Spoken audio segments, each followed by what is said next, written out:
But it's more than that. It's actually something that Bill Clinton, I think, is credited with saying about the image of the American president, which is that strong and wrong beats weak and right. And we've got strong and wrong in Trump, and you may say, or so it may be said, that we've got weak and right in Biden. Biden has been on a call with Democrats and he said, I'm the nominee of the Democratic Party. No one's pushing me out. I'm not leaving. And there is that rule of politics, isn't it? Never believe something until it's officially denied. And presumably, this is not going to kill the story because the fact that he's even saying that shows how much this is on the agenda. Yeah, all the talk since that disastrous debate performance last Thursday night has been about Biden's stamina and his ability to basically get through the next 4 months of the campaign and his presidency, let alone another 4 years until he's 86. And no matter what he tries to do now, I think the writing might be on the wall, because his campaign have been making frantic calls all week to donors, to senior Democrats. On Wednesday night, we've just had a big meeting of Democratic governors who've flown in from all over the country for crisis talks at the White House. And of course, the line has been exactly what Jill Biden said on Saturday night at a Democratic Party function, that Joe's not just the best candidate, he's the only man for the job. And this is what they're pushing, but it's really a case of don't believe your lying eyes as far as the American public is concerned. And two big polls just out on Thursday afternoon, two big polls just out on Wednesday afternoon confirm that the debate has really reached Americans and changed a lot of their minds or made up their minds about Biden. So the New York Times has a poll with Trump up 6 points among likely voters. That's his biggest ever lead in a New York Times poll. And among registered voters, up 8 points against Biden. And 74% saying he's too old. 74% of Americans saying he's too old for the job. The Wall Street Journal finds 80% of Americans saying that Biden is too old to be president, and also has Trump up 6 points. Again, the biggest lead in a Wall Street Journal poll. And Biden has to do something to change this, and it's just not clear that he's got anything left in his locker to turn around the polls now after that terrible performance. And he can't become younger.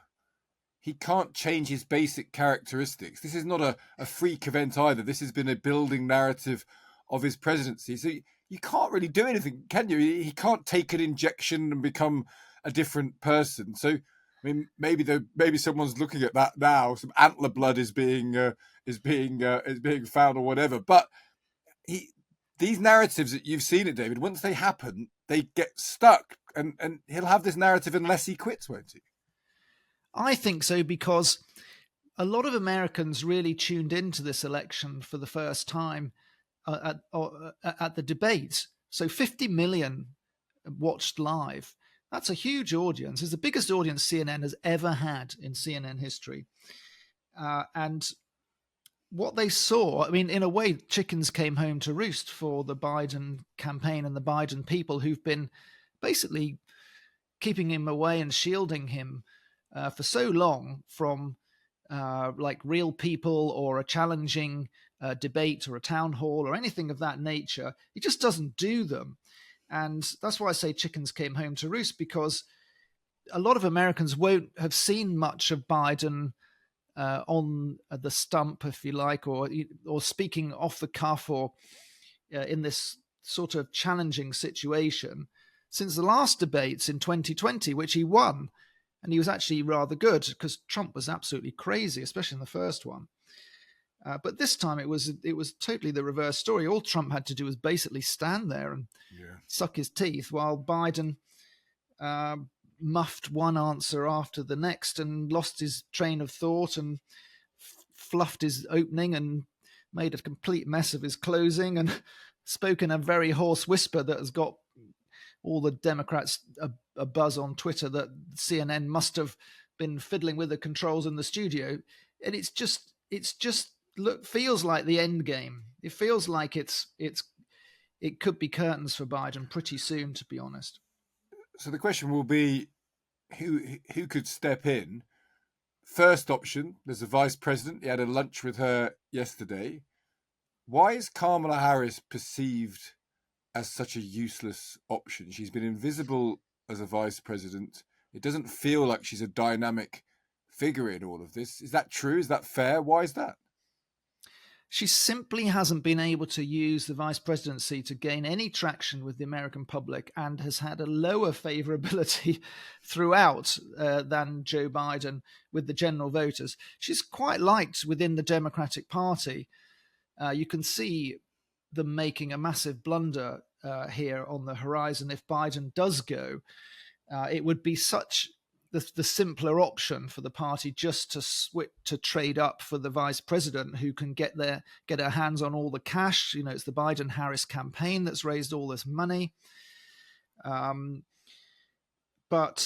you know, Stig, I think there are better candidates. But again, Biden's clung on for so long that they haven't had time to introduce themselves to the American public and to be tested in debates and town halls, etc. All the stuff that Biden hasn't done either. And they've left it a bit late to get someone like Gretchen Whitmer, a very popular governor in a swing state of Michigan. She won re-election pretty comfortably 2 years ago, and she would probably be a very strong candidate. But she's just not very well known. And that, of course, gives the Republicans a great chance to present their own view of her, which won't be pleasant, before the Democrats get out of the gate. So it's going to be very tricky to introduce anybody really other than Kamala Harris. But to come back to your question, if Americans know anything much about her job as vice president, it was that Biden put her in charge of stemming migration. There's a famous clip that's in all the Republican attack ads where she says in 2022, the border is secure. And of course, 2023 was the record year for migrants coming up through Mexico and crossing the border. Absolute chaos down there. It's one of the big failures of the Biden administration was to get to grips with the influx at the southern border. And she's been carrying the can, and at least there were many other people involved, of course, but that's the theme of many attack ads already, because it's in a way, the Republicans have already been taking aim at her, because they've been saying, look, Biden's never going to make it through 4 more years, even if he does get elected. If you vote Biden, you're getting Harris. So they've been using Harris to scare voters for months anyway. So they're on a very sticky wicket, the Democrats. They haven't got a great. What am I saying here?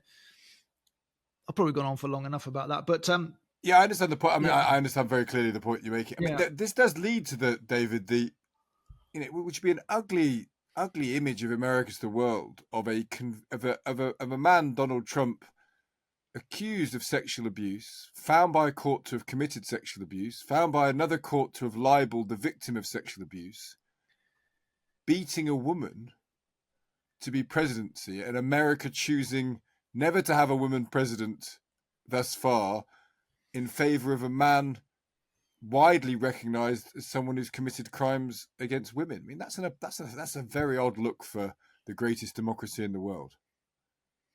Yeah, I suppose, try and tie this to the backlash against wokeism, which is really carrying Trump aloft I think, at the moment. But it's more than that. It's actually something that Bill Clinton, I think, is credited with saying about the image of the American president, which is that strong and wrong beats weak and right. And we've got strong and wrong in Trump, and you may say, or so it may be said, that we've got weak and right in Biden. And the American public, one fascinating fact to emerge after the debate actually is that we know that Trump's base is mainly white men, and he's added to that. His lead against Biden among men has gone up from 12 points to 23 points after the debate.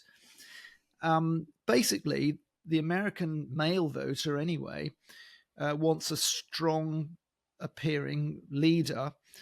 And it seems like they're not much bothered by Biden's cry that democracy is at risk. Of course, Trump's got his own line on that, which is he's the true defender of democracy, because look at the way the justice system is being weaponized against him, and that's against democracy and all the rest of it. But Trump fulfills a need for many American voters, and the Democrats just haven't found a way to undermine that appeal. That's hitting home, especially with the male, and increasingly also the ethnic minority men are swinging into the Trump camp because of this strong appearance he's got.